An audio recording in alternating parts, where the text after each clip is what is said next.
I'm Black. And I'm Red. And this is the Black and Red Show.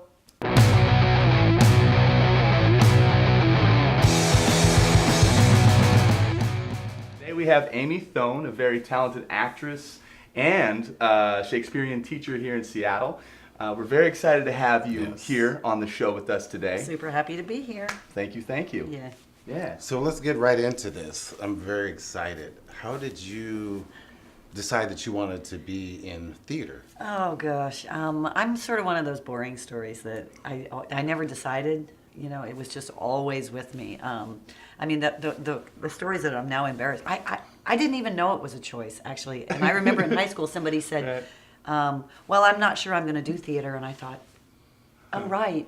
You don't have to do theater." So when I was little, they called me Sarah Bernhardt, that famous French actress. I mean, from the time I was like 5. And I have a theory that it's just about kids getting attention. And it was just a very effective way for me to get attention. And I've stuck with it. It's really sad, actually. And It's that worked pathetic. for you. Well, I don't know if it worked for me, but, you know, I just, I was not super available to options. So it's always been a thing. So I didn't really ever choose it. Oh, wow. So, Amy, why Shakespeare? Why Shakespeare? Why do you... See, now I'm going to drive you crazy because, I like, know, why right? Shakespeare? Why Why Shakespeare? Shakespeare, Why Kevin? Shakespeare? If Why I taught Shakespeare? you any... No, I'm just kidding. So why Shakespeare? Well, you know, I mean, there's a lot of different answers to that question, and I know that Shakespeare can feel super boring, and it can feel very distancing. It's like, oh, kings and queens and these and thous, and I get that totally, because bad Shakespeare is... so deadening. I mean, we've all been like, one of the things I do in class, I say, who's been bored by a Shakespeare play? And like the hands shoot up. I think for me, I mean, to be really obvious, I think I don't think there's ever been a more remarkable poet, or that I know of. And I know that there are other competing voices in many cultures over many ages, but the deeper that I go into that book, I just think the guy was crazy genius. I know we've bandied that word about this morning, but just a crazy genius with the way that he chose one word and then chose the next word and chose the next word. So for me, it's, you know, I actually, Hamlet says words, words, words, and I feel like I'm making fun of myself. Words, words, words. But I also think it's great for actors. You know, it's like going to the like hyper actor gym. Because it works out all your muscles, linguistically, emotionally, spiritually, physically. So I just love the challenge of it.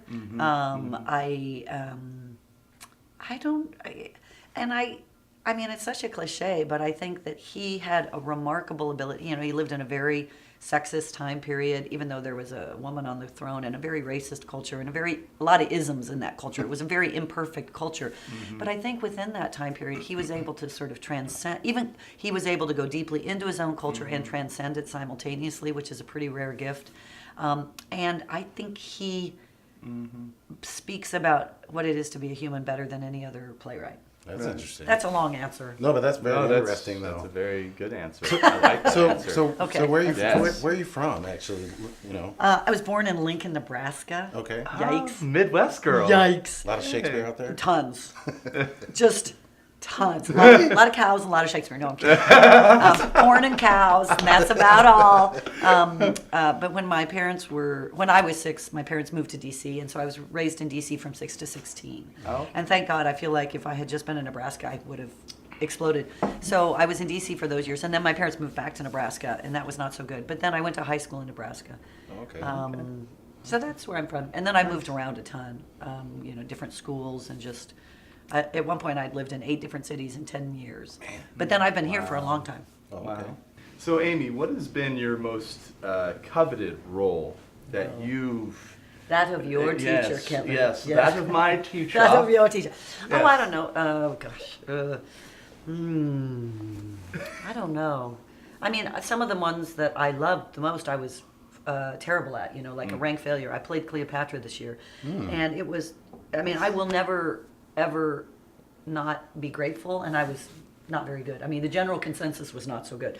So maybe Cleopatra. I also played Titus this year, Titus Andronicus, and that was pretty awesome. Really? Yes, Yeah. yes. Wow. Yeah, yes. Some big people. Yeah. They are some big people. Yeah. So we're going to be right back after this break with some more with Amy Thone. Here we are. Hans Altwies. Betsy Schwartz. Michael Patton. Peter Dillon O'Connor. Ray Gonzalez. Amy Thone. Dara Kennan. Jen Taylor. MJ Sieber. Michaela Pollock. Jamie Hurlick. Stories are not rectangular. Stories are person-shaped and uniquely human. Words plus bodies plus space Equals The most powerful kind of storytelling. theater. A living, breathing art. An organism of revelation. They say that there is only one story Or maybe it's 3 stories. that we keep telling and retelling. New Century Theater Company. Evolving a living art. One yarn at a time. now. Imagine yourself on that red carpet. Take a look down. Can you see your feet in your shoes? Propelling yourself forward. It's opening night. You give the usher your tickets. You take your seat, The lights go down. You sit among people as they Laugh. gasp. Cry. Laugh some more. Cry some more. Are you seeing yourself there? I hope so. Because we cannot be there. Without you. You. You. you. Without you. Hey! Guess what? Made you use your imagination. Imagine that.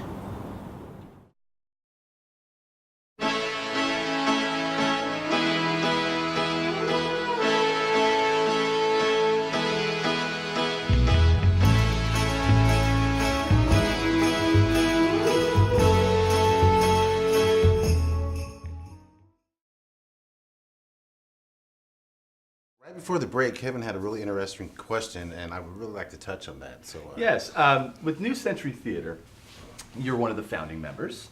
How did that all come about, creating that theater company? I'm not sure I'm supposed to say, but it sounds a little bit like how this came about, this amazing show that you guys are putting together, because we were in our living room. And it was a bunch of 30s, 40, 50-year-old disaffected actors, all of whom happened to live in a neighborhood in South Seattle. And most of us had children, and we would get together at night and, have baby monitors strung all over the neighborhood.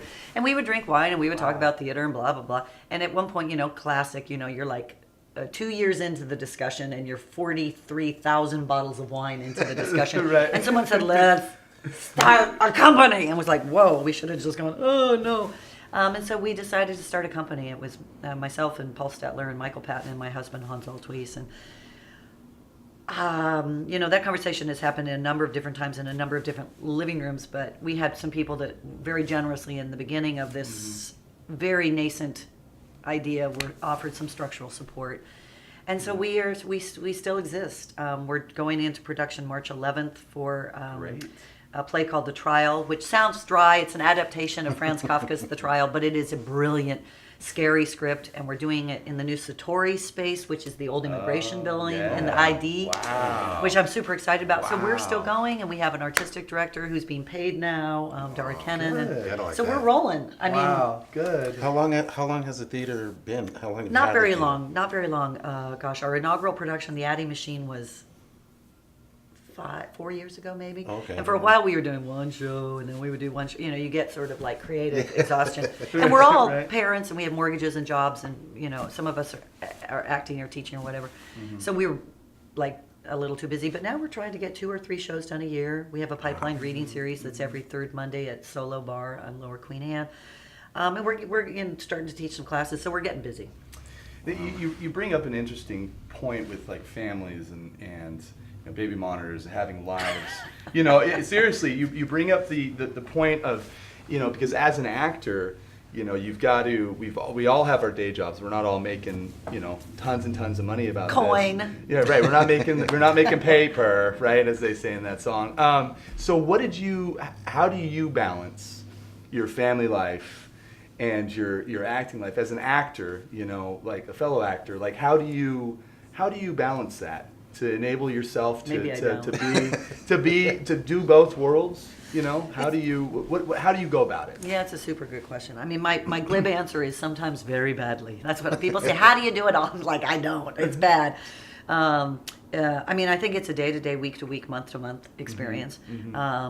My husband is a carpenter, and so when Hans isn't acting, and Hans has actually got a pretty good career, But it's great because he can do a lot of self-scheduling. He's actually in the process of creating his own business, so it'll get a little more structurally intense. But so that's good because another way that we keep ourselves economically afloat is self-scheduled. Right. Teaching has been super viable and super important for me, not just emotionally and educationally for my own process, but it's been lovely at Cornish, and I'm teaching at UW right now too. So, balance, I don't know. You know, Right. we just try to talk and think and plan ahead, which I'm not good at.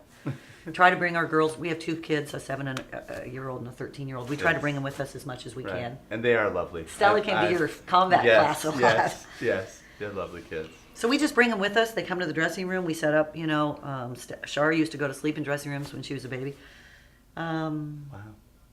My answer is I don't know, because sometimes we blow it, Right. but we just do our best. Just do your best. My children, right? we do our best. My children may be in therapy when they're older. They are my parents. Okay. Well, on that note, we're going to take a break, and we will be right back. CPS will bring you there. You wonder why you eat so many Cheetos? You live with your mama and you watch Wheel of Fortune. And you have a crush on Alex Trebek. I'll take Who's Got a Lucky Heart for 500, Alex. Not cool, Steve. I'm in a funk right now. Why did I even get you in the first place? You didn't. Your mom did, because she has a job. Have you found yourself needing a little push in the right direction? GPS might get you there, but CPS will bring you there. Do you need to be reminded of why you don't really like yourself? Well, I've got something for you. CPS will bring you there. Cheese puff, sir? Thanks, CPS. CPS will bring you there. Nickel. Having problems with relationships? Why didn't you take out the dog like I asked you to? He's lazy. Come on, man! Back it up now. Meep, meep, meep. Someone slipped, tripped, and got whipped. Man! CPS will bring you there. Do you need some extra pep in your step before your big moments? Unique, New York. Unique, New York. Well, you're not that unique, that's for sure. Unique, New York. Show me that lion face. Good luck at going against 300 people for one part. Unique New York. John Cusack look-alike. CPS will bring you there. Thanks, CPS. CPS will not only take you there. It'll bring you there. CPS will bring you there. I've never done theater myself, but I've always been interested in it. If you wanted to take a person and just start, like say, okay, I want to start doing theater, what would be the first step that you would suggest for a person to take to get into theater? How old is this person? Are they like? How old am I? Or? Yeah, no, well, no, that. Oh, maybe well, I was mean, the but first- just in general for anyone. Well, but I mean, I think it would depend. If somebody was 18, I actually think it's probably good to go to a liberal arts college and take some theater classes. Okay. But if somebody's 45, and I'm not saying you are, I'm 48. No, but I mean, if somebody's older, if they're not, you don't want to put somebody who's over, I think, early 30s in an undergraduate program. There's a place in Seattle called Freehold, which is a private acting studio that Kevin is taking classes at. And Freehold is a remarkable place. Yes, and what's great about it is you can take one class, you can take auditioning, you can take voiceover. The woman who runs Freehold is the great, maybe unsung, slightly sung, a genius of Seattle. There's that word again, Robin Lynn Smith.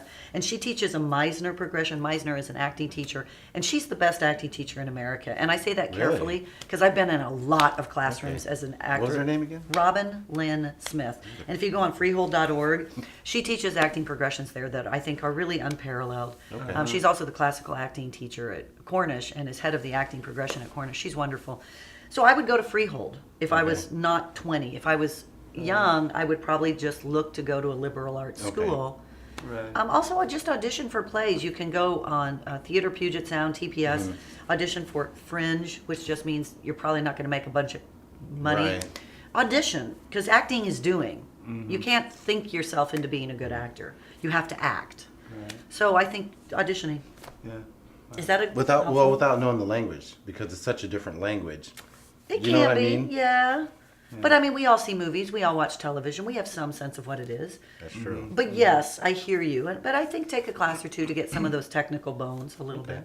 So what would be the first class that you would recommend for somebody to like start off with as an actor? Just fresh adult. They Basic like, acting, like Freehold is one. called step one. Step one. You know, basic acting where you learn the technical vocabulary. I'm going to play an objective. I'm going to overcome an obstacle. I'm going to use different tactics. It's the terminology or the vocabulary that most people internationally share. And there's variation, of course. But yeah, I would take step one. Step one. You bet. Excellent. Excellent. And maybe an audition class so that you can audition for fringe productions and start doing, you know, with text. Okay. What's your favorite Shakespeare play? King Lear.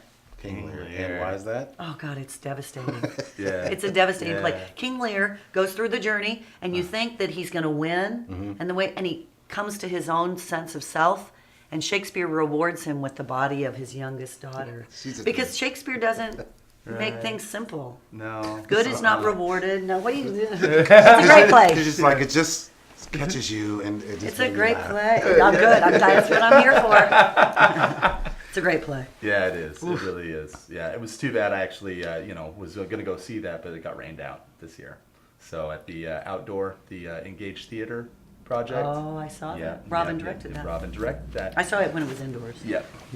So what, Amy? What are you? I know you're theater, you're Shakespeare, you're teaching. What have you? I know that you acted in one of John Jacobson's film, Arthur. Correct? Was it Arthur? Or what was that film? I have been in a couple. The latest that I did for John was called Spinning. Spinning. Okay. Okay. Yeah. And was that a short film or was that a feature length? Short. Okay, short film. Yeah, I was in Lynn Shelton's Touchy Feely, which is a feature that just premiered at Sundance. But I had a very small. I mean, like so. Still cool, like though, right? Oh, it's so cool. She's amazing. But I have done very little film. Right. So, in your plans for the future, do you see yourself doing more theater, or do you see yourself getting into Probably more less. film? Less. Oh, I don't know that I'll get into more film. I'm just getting old and tired. I don't know. I mean, I always want to act. I love stage work. I think that human component is without compare. But yeah, I mean, if film and TV go knock, knock, knock, Yeah. come on, I'll be like, sure. Right. There's not that much in Right. Seattle, as you know. Okay, real quickly. Yeah. Last words. Yeah. Tell the viewers what you want them to know. Oh, goodness gracious. Eat a lot of kale. And there you have it. Well, I'm Black. And I'm Red. And this is the Black and Red Show.